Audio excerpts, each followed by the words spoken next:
Have you been wondering where I've been? I think it's time for a life update, and I'd love to share with you my word for 2026.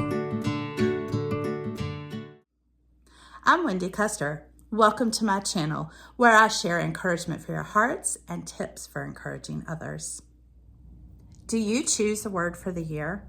I've been doing this for a number of years now, and it really does help to shape my intentions, my goals, and how I measure my success for the year.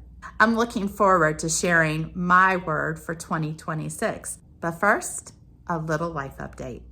As I looked back through my channel recently, I realized that it has been about 2 years since I shared a video here. So I think I owe an update.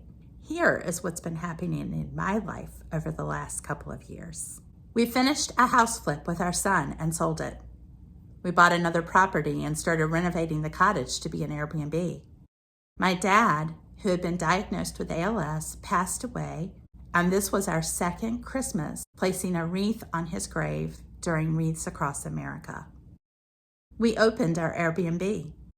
We began renovating and building a space for us to live outside the bus.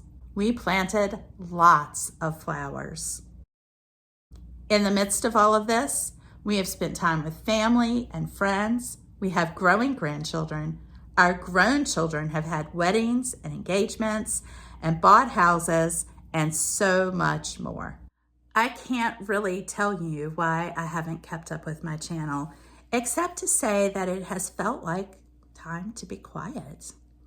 And now I feel like it's time to share again, encouragement for your heart and tips for encouraging others.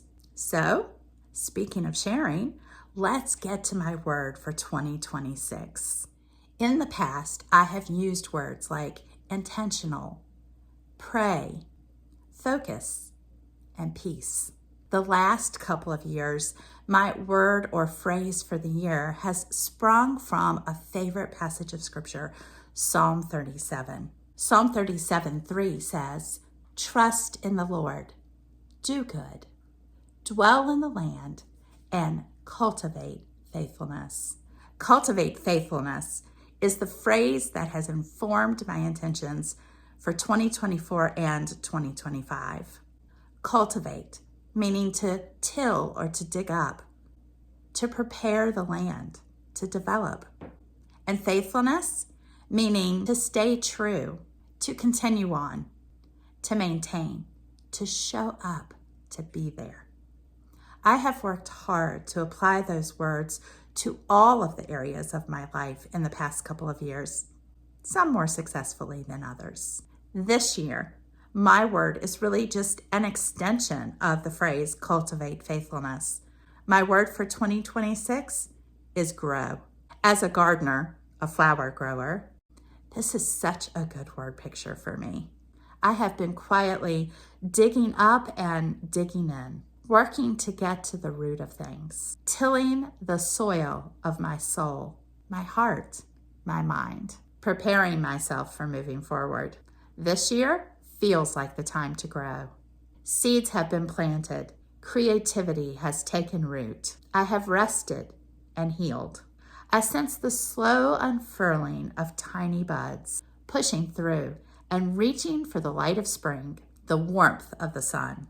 This word grow, I mean to apply to every area of my life.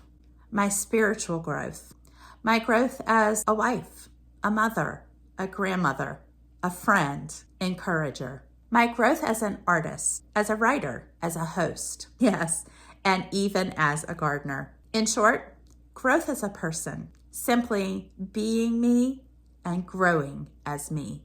I'm not naive enough to think that every part of my life will grow at the same rate, or that even every part of my life will show growth this year. I just couldn't sustain that. But I do plan to use this idea of growth as inspiration to help me plan, set goals, learn, take risks, try new things, nourish myself well, and push myself outside of the little nest that I have been resting in. If you can identify with my word for 2026, grow, if you are ready to grow, I hope you'll follow along as I share the journey. I'll see you in the next video where I plan to share some practical steps in order to make 2026 a year of growth. Until then, friends, encourage one another daily.